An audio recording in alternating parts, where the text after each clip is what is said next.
Deixei vocês aqui ontem em Mateus no capítulo 14, no verso 26, falando de como, depois deles, discípulos, terem preparado a viagem de Deus em Jesus, deixaram até um barquinho para Jesus vir remando, conforme a narrativa de João 6, nesse atravessar do mar e das ondas de Jesus, embora a gente esteja em Mateus 14, 22 em diante, em Mateus 6, no verso 22, diz, no mesmo texto, que eles tinham deixado um barquinho para Jesus remar. E a mente deles estava pré-condicionada em relação a isso. Quando Jesus os compeliu a atravessarem, e eles foram na direção entre Cafarnaum e Betsaida, fazendo uma diagonal, e Jesus despediu a multidão, subiu os montes de Amã, ali na Jordânia, para orar sozinho. Na quarta vigília da noite, portanto, entre 3 da manhã e 6 da manhã, provavelmente mais para perto de 3 do que para próximo de 6, porque não tinha luz ainda. Estava escuro, como diz João, capítulo 6, verso 17, e Jesus ainda não viera ter com eles. E, de repente, tendo a mente toda condicionada, pré-determinada, e não tendo ainda entendido, de fato, as coisas em relação a Jesus, como a gente vem a perceber em Marcos 6, no capítulo 52, quando explicitamente se diz que eles não tinham compreendido nem mesmo o milagre da multiplicação dos pães, conforme eu disse já a vocês aqui. Ele foi poderosamente sutil, e eu expliquei na terça-feira como é que foi esse poder dessa sutileza, e na quinta-feira anterior eu tinha falado a mesma coisa. Verso 52 de Marcos, no capítulo 6, diz porque eles, os discípulos, não haviam ainda compreendido o milagre dos pães, da multiplicação dos pães. Antes o seu coração estava endurecido. Mais do que uma dureza moral, deliberada de coração, era um impedimento cognitivo. Era algo que estava para além da possibilidade imediata deles entenderem como é que comida sai de dentro de comida, como é que coisa eclode de dentro de coisa, aquele estado parturiente da matéria a partir do elemento subatômico, fazendo 5 pães e 2 peixinhos se multiplicarem em comidas para milhares e milhares e milhares, e no final 12 cestos ainda são recolhidos. Era poderoso, era glorioso, era grandioso, era inexprimível, todavia era incompreensível. E aqui a afirmação é que o coração deles estava endurecido. E eu sou generoso com eles, eu não os vejo exatamente com o coração endurecido, mas era algo para além da possibilidade humana de sentir, de discernir. Os tempos iriam passar e as experiências iriam se acumular para que o entendimento deles pudesse se desenvolver e eles se tornassem pessoas capazes de compreender a fenomenologia do milagre, a graça do milagre, a interposição do milagre, fazendo com que as aritméticas do cotidiano dessem lugar a uma explosão exponencial de graça que fazia 5 pães e 2 peixinhos se multiplicarem para milhares e milhares. Esse é o contexto. E eu disse ontem que eles estavam aqui muito mais para fãs de Jesus ainda do que para discípulos lúcidos, conscientes e engajados. Então, eram tão fãs que deixaram um barco, que imaginaram um cenário, que escreveram nas suas próprias mentes um script, que eles acharam que Jesus iria cumprir e ficaram com aquela expectativa de que Jesus aparecesse, no máximo aquela silhueta, remando durante a noite no barquinho que eles tinham deixado, mas jamais esperavam eles que Jesus fosse quem Jesus decide ser. Porque um dos maiores problemas desses discípulos de Jesus, que gente como eu e como você que queremos andar com Jesus, é atingirmos a maturidade de nos tornarmos de fãs de Cristo em discípulos do Evangelho. O fã fica sempre com fantasia, daí que vem a palavra fantasia, e quando coisas negativas acontecem com o fã, vem a fantasmagoria, vem o fantasma, como foi aqui o caso, porque eles definiram um script e Jesus manifestou a sua liberdade absoluta de chegar como quisesse na vida deles. E eles não estavam preparados para isso. Como ontem eu expliquei longamente, a maioria não está, especialmente quando se tornam filhos da religião, com as suas pré-determinações, com os seus dogmas, com as suas catequeses, com as suas pré-estabelecidas definições de Deus, do modus operandi divino, de como Deus age, como Deus não age, como Deus pensa, como Deus não pensa. E, em geral, é de acordo com a imagem e semelhança do fã, a imagem e semelhança da projeção dele. Mas Jesus não tem liberdade de se manifestar completamente ele junto ao fã. Porque o fã quer que Jesus venha conforme o desenho da cenografia, do presépio projetado e imaginado. Aí o tempo todo o que acontece é o mesmo que aconteceu aqui. Jesus veio como quis, na hora que desejou, guardou para si o direito dos atrasos do ponto de vista dos discípulos fãs, o atraso que bem lhe interessasse. Ele chegaria na hora certa, embora para os discípulos fãs fosse um atraso. Já se fazia escuro, Jesus ainda não viera. É isso que João 6,17 nos diz. É a mentalidade do fã. E o fã se sente mais íntimo do ídolo, porque esse Cristo aqui ainda não é o Senhor. Para eles ainda é o ídolo, ainda é o maior profeta, ainda é alguém que eles já carregam a suspeição de que seja o Cristo de Deus, mas isso ainda vai chegar de maneira um pouco mais esclarecida para eles. Por enquanto, eles são filhos da perplexidade irrebatível, inquestionável. Eles não podiam negar, por isso tinham baixado a guarda e tinham crido que no mínimo de Jesus podiam vir coisas completamente inusitadas, que era o que eles vinham assistindo. Já tinham alguns meses.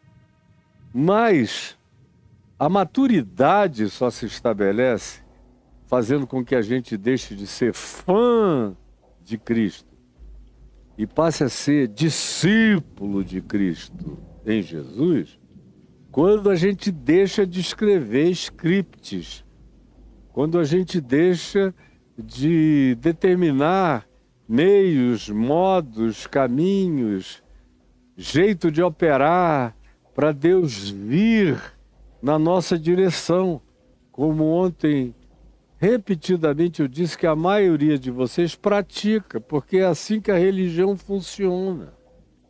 É predeterminando Deus para os crentes fanáticos. Fã também gera o fanático, que é aquele cara que não tem fé ainda, mas ele tem aquela crença de que os seus caprichos serão atendidos por esse. Eles acham que está obrigado a fazer o desejo e a vontade deles só porque eles estão ali correndo atrás, providenciando para lá e para cá, querendo saber de uma coisa ou de outra e deixando até um barquinho para Jesus remar. Esse é o fã. Aí quando Jesus manifesta a liberdade dele, chega na vida da gente do jeito que ele quer, a hora que ele quer, permite que as ondas da existência nos açoitem, que os ventos se antagonizem satanicamente soprando de modo contrário contra a nossa vida, e a escuridão nos abrace e nos involucre, e eles fiquem frustrados porque acham que Deus está atrasado. O resultado disso tudo é que o que surge é o fato de que por todas essas circunstâncias e pelas inúmeras frustrações que essas circunstâncias, que essas conjunções produzem de desapontamento em razão dessas expectativas pré-determinadas para que Deus opere na nossa vida de acordo com o que a gente escreveu para Ele vir e fazer e cumprir em nosso favor, vai me dizer que você não está se enxergando o tempo todo nisso tudo. Me diga que não. Eu sei que está. Eu sei que você está. Pois bem, o que acontece nesse processo é o medo. E o medo muda tudo. O medo altera tudo. O medo altera até a realidade da chegada de Jesus. Porque agora é Jesus mesmo quem está vindo. Na hora dele, do jeito dele, conforme a soberania dele, não as pré-determinações humanas. E eles não conseguem reconhecê-lo. A tal ponto que eles gritam, é um fantasma. E tomados de medo começaram a gritar. É aquela cena de 12 homens grandes, marmanjos, alguns dos quais pescadores, gente tosca, criada ali, brutalizada nas experiências naturais daquela região e agora gritando no meio da madrugada. É um fantasma, é um fantasma. Vocês vejam como quando a gente bota a carroça na frente dos bois, como quando a gente quer que Jesus cumpra os projetos das nossas manifestações caprichosas e projetadas, quando a gente tem para si um Cristo que obedece às nossas determinações, os nossos planejamentos neurolinguísticos, as nossas falas de positividade, como se Deus se obrigasse daí para frente a entrar no planejamento dos nossos barquinhos, das nossas planificações para Deus. E quando a gente sucumbe a essas teologias que são basicamente as que tomaram conta da mente de vocês todos, ou da grande maioria dos cristãos no mundo inteiro, o que acontece é que depois de um tempo, e Jesus não vem do jeito que a gente esperava, não aparece do jeito que a gente queria, não chega na hora que a gente tinha marcado, nos frustra, e quando se manifesta a gente não reconhece. Não reconhece. Eu vejo toda hora gente que vem apavorada me falar de que está assombrada com o que está acontecendo, e elas vão me narrando. Eu digo, escuta, você não consegue ver que é Deus agindo, vindo ao teu encontro, em teu favor? E a maioria não entende. Porque Deus estava tão determinado por elas, estava tão pré-definido na mente delas e na teologia delas, e os modus operandi estavam tão afirmados pelas concepções dos seus caprichos pessoais, que Deus quando se manifesta como Deus, na liberdade de Deus, na hora de Deus, do jeito de Deus, como Deus quer, chegando como quer chegar, sem explicar, sem pedir licença, sendo Ele, absolutamente Ele, e o absoluto sobre todas as outras relatividades humanas.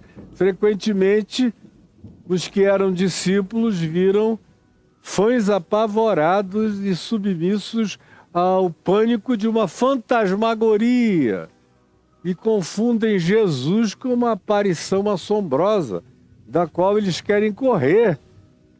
Se eles pudessem, eles teriam corrido sobre as águas, para longe da visibilização do Cristo, de Jesus, de Deus manifesto em Jesus, vindo na direção deles. E essa é a grande ironia, que tem a ver com o nosso dia a dia.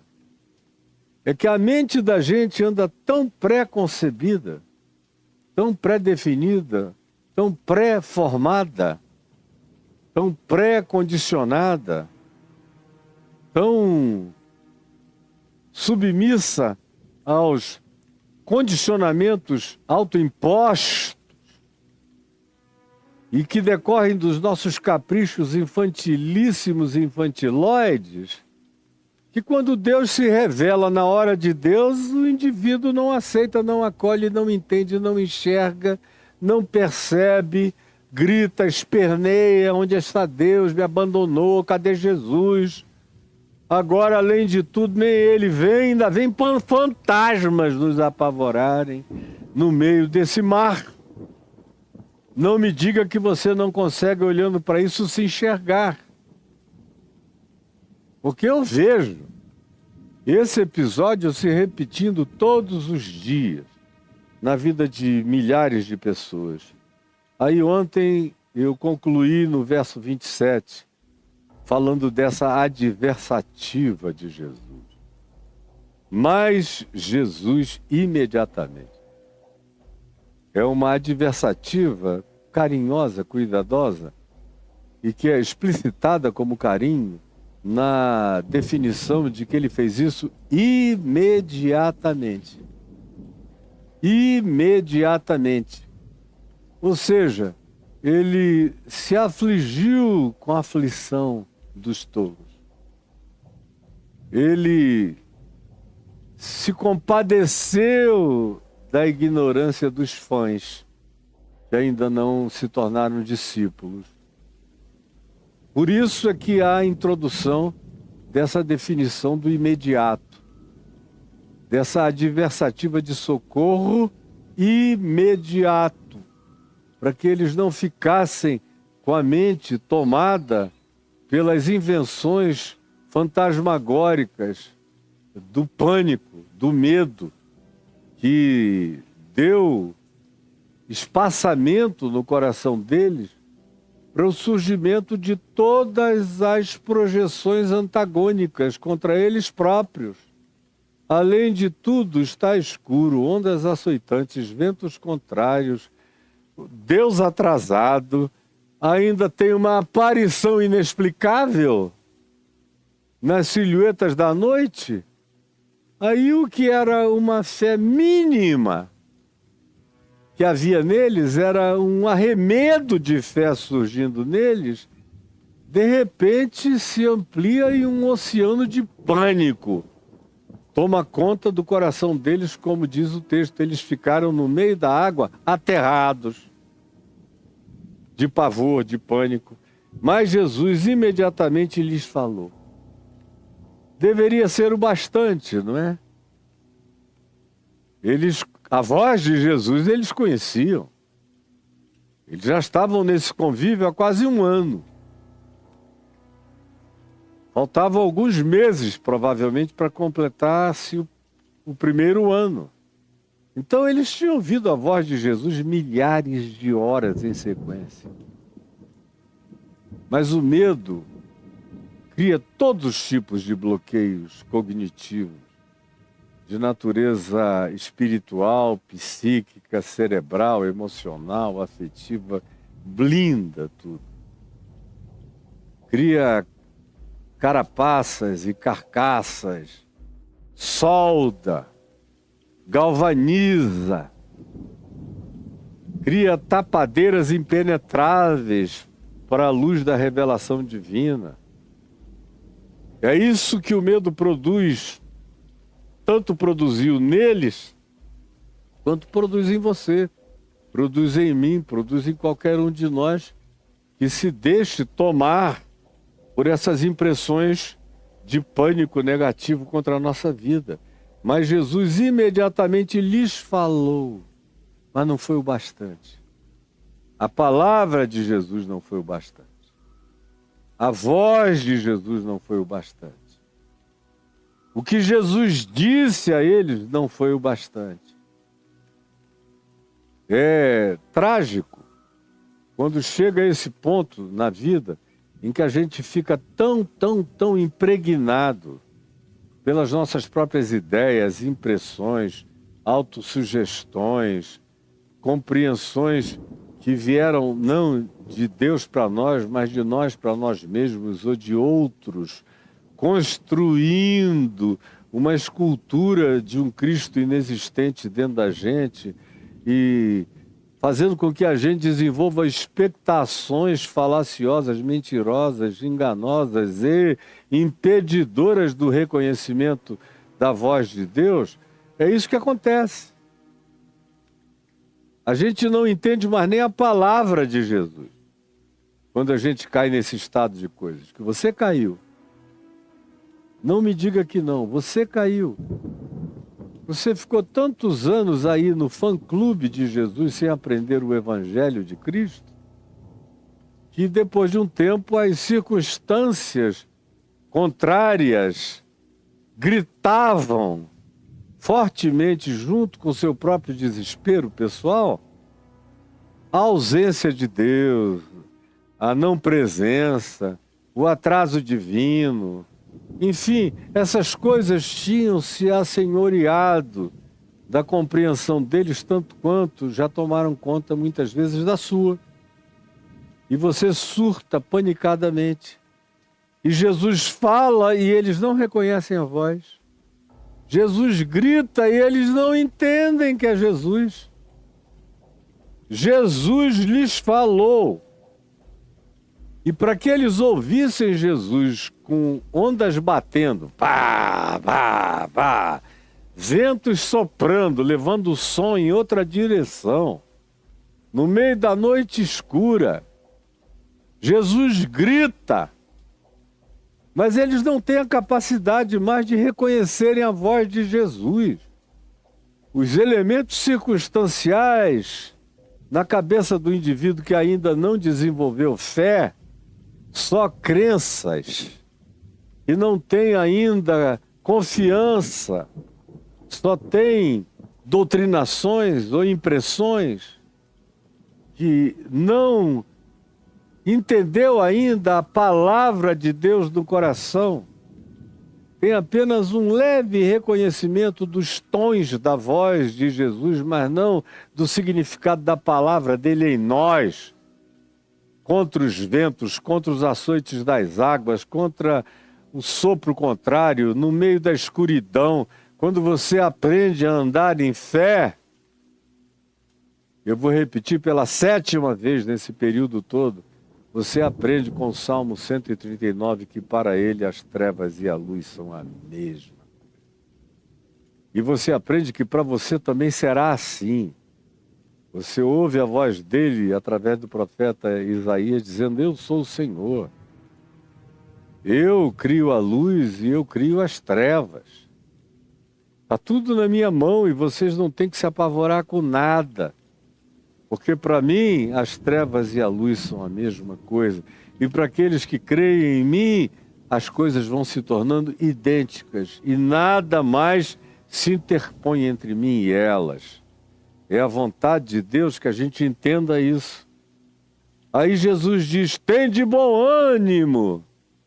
Eu acho interessante que a primeira palavra dele aqui é tem de bom ânimo. Tem de bom ânimo. Depois é que ele diz não temais. Porque, inclusive, para que eles vençam o temor, vençam o medo, é preciso que no coração deles se aloje e se instale um bom ânimo. Quando a gente tem no coração o bom ânimo divino instalado na gente, a gente cria muito menos oportunidade e ocasião para que qualquer que seja a nesga de medo ponha a sua cunha para dentro da gente e comece a penetrar. O bom ânimo, que decorre de uma atitude mental, que decorre de uma resposta positiva do coração, o bom ânimo, que também advém de inteligência emocional, o bom ânimo, que resgata o mínimo de fé que em nós exista e cresce a partir da catapulta desse tipo de fé, por menor que ela seja. Mas se tem alguma fé em nós, o bom ânimo tende a se dilatar.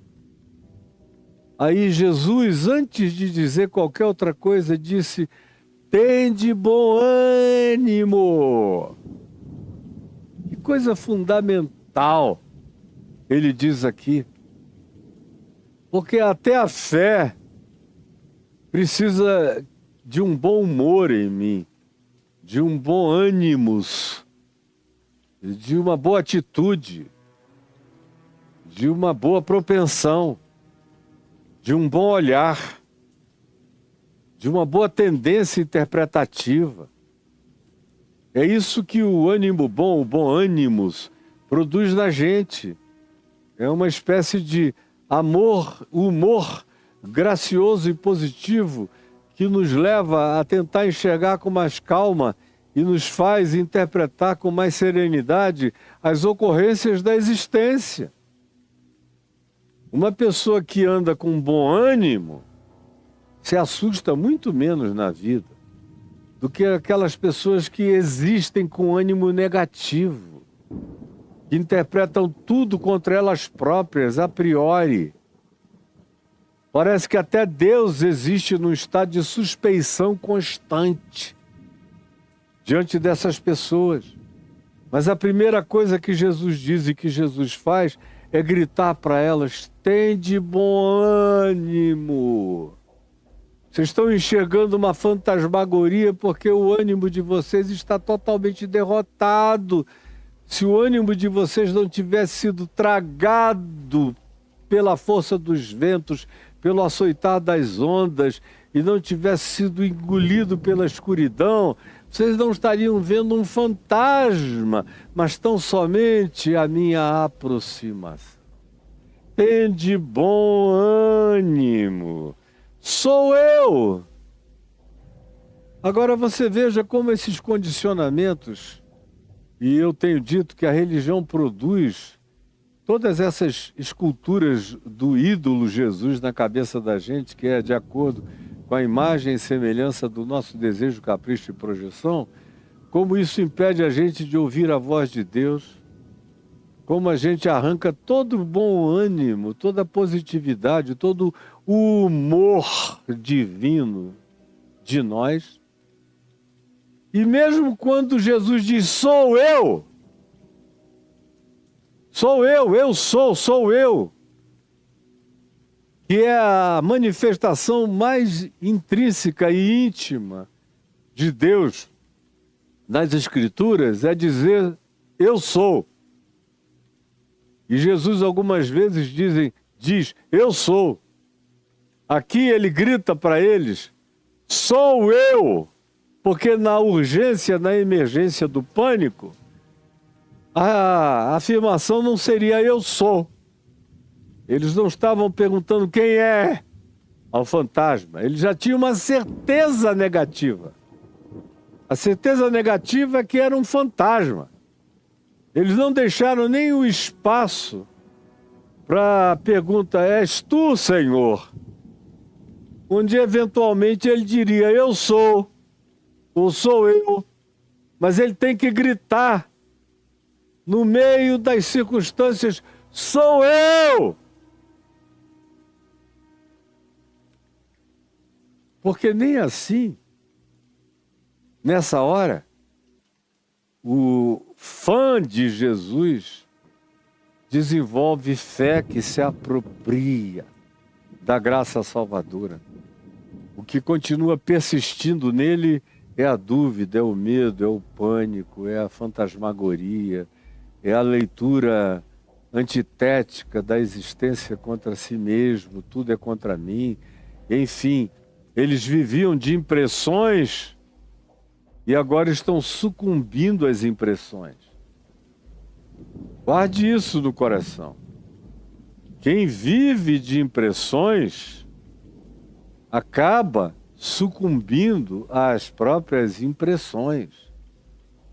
É por isso que o justo não vive de impressões, mas ele vive pela fé. Não vive de emoções, de sentimentos, nem tampouco de adulações sensoriais favoráveis. Mas ele aprende a esperar contra a esperança. Ele aprende que o tempo de Deus é só de Deus, a hora de Deus é incompartilhável. E ele chega quando quer. E que cabe a mim não ter nenhuma pré-definição, nenhum pré-estabelecimento, nenhuma teologia que condicione as ações de Deus na minha vida. Muito menos doutrinações ou catequeses ou expectativas que me foram plantadas no coração pela falsificação dos ignorantes que bradam como vozes divinas acolhidas por gente mais ignorantes do que eles, que no caso, eventualmente são os fãs, que nunca viram discípulos,